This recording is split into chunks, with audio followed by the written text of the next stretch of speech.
L'islam, elle est incompatible avec la République. Les musulmans préfèrent Dieu à la République, donc ils ne respectent pas les lois. C'est marrant ça.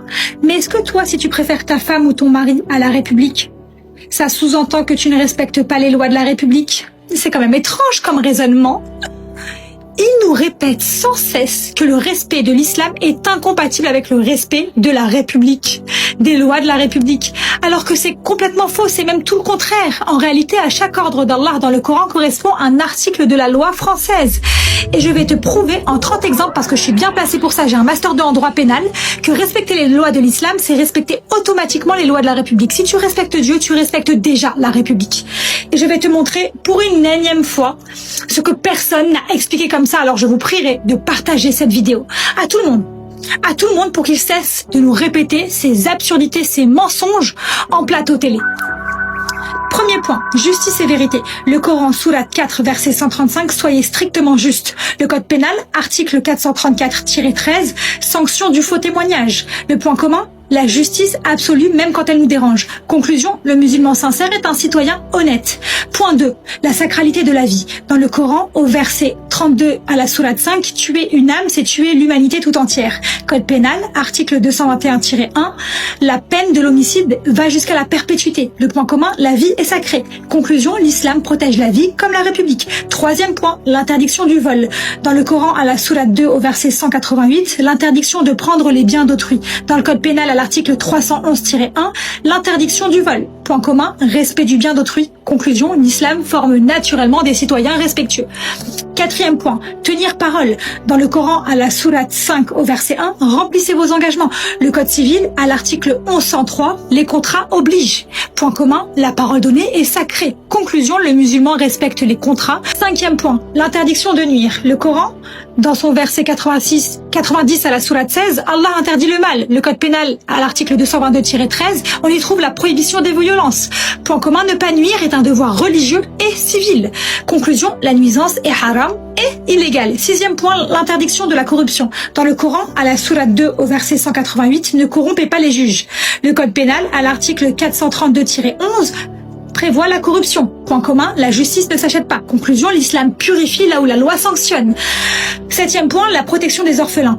Au Coran, à la sourate 4 au verset 10, manger leurs biens, c'est manger du feu. Le code civil, à l'article 371-1, prévoit la protection des mineurs. Point commun, protéger les vulnérables. Conclusion, l'islam protège les faibles comme la loi. Huitième point, égalité entre les humains.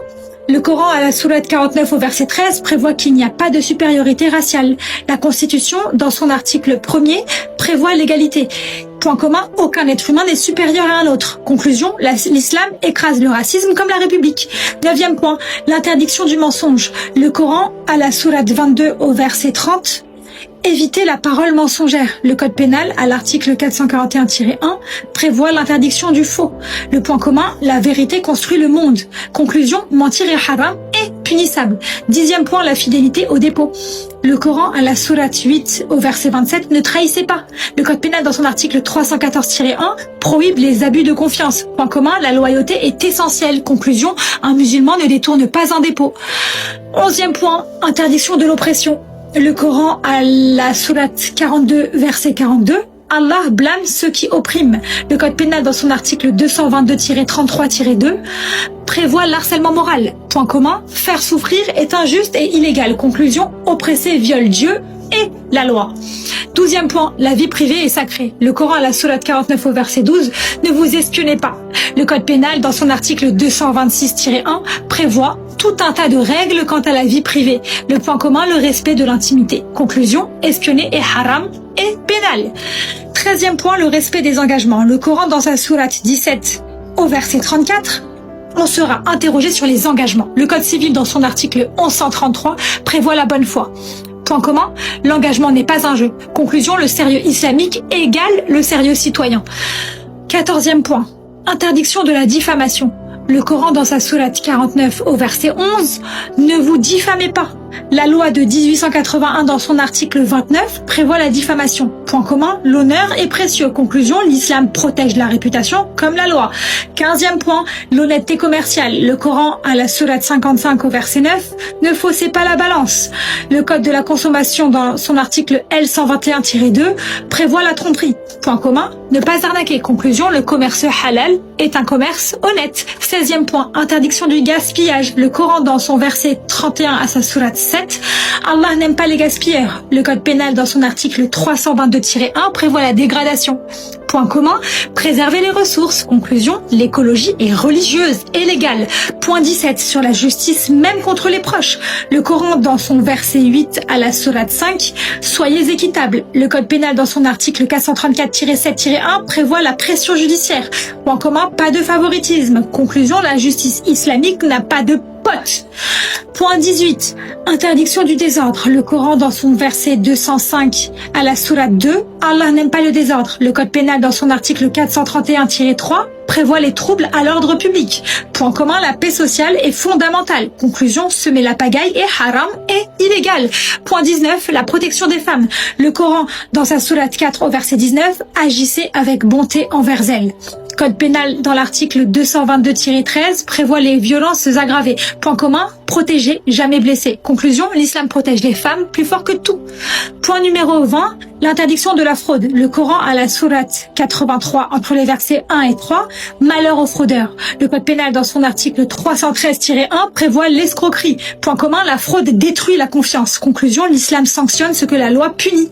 Point 21, l'interdiction de l'usure. Le Coran à la sourate 2 au verset 275 prévoit l'interdiction de l'usure. Le code de la consommation dans son article L314-6 prévoit les taux usuraires. Point commun, ne pas exploiter les faibles. Conclusion, l'éthique islamique dépasse les banques modernes. Point 22, interdiction du mensonge social. Le Coran à la sourate 61 entre les versets 2 et 3, ne dites pas ce que vous ne faites pas. Le code pénal dans son article 441-1 prévoit le faux déclaratif. Point commun, la cohérence et l'honnêteté. Conclusion, l'islam interdit l'hypocrisie que la loi sanctionne. Point 23, le respect des parents. Le Coran dans sa sourate 17 au verset 23, bienfaisance envers les parents. Le code civil dans son article 371-1 prévoit le devoir de respect. Point commun, la famille est pilier. Conclusion, le croyant prend soin de sa famille comme le citoyen. Point 24, la fidélité au dépôt. Le Coran à la sourate 4 au verset 58, rendez les dépôts. Le code pénal dans son article 314-1 prévoit l'abus de confiance. Point commun, responsabilité et intégrité. Conclusion, l'islam interdit la trahison économique. 25e point, aider les faibles. Le Coran à la sourate 4 au verset 75 prévoit la défense des opprimés. Le code pénal dans son article 223-6 prévoit la non-assistance à personne en danger. Point commun, aider est un devoir. Conclusion, ne pas aider égale péché plus infraction. 26e point, l'interdiction de la haine. Le Coran à la sourate 49 au verset 9, réconcilier, ne divisez pas. La loi de 1880 dans son article 24 prévoit la provocation à la haine. Point commun, la haine détruit la société. Conclusion, l'islam est un appel à l'unité, pas au chaos. 27e point, interdiction des insultes. Le Coran, dans la sourate 49 au verset 11, ne vous insultez pas. Le code pénal dans son article R621-2 prévoit l'injure. Point commun, respect et dignité. Conclusion, l'islam protège l'honneur humain.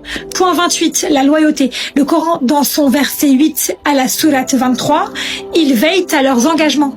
Le Code civil, dans son article 1193, prévoit l'exécution de bonne foi. Point commun, loyauté égale fondation de toute société. Conclusion, le musulman loyal respecte automatiquement la loi. Point 29, la protection de l'honneur. Le Coran, à la sourate 24 au verset 4, interdit d'accuser une femme sans preuve. La loi de 1881 dans son article 29 prévoit la diffamation.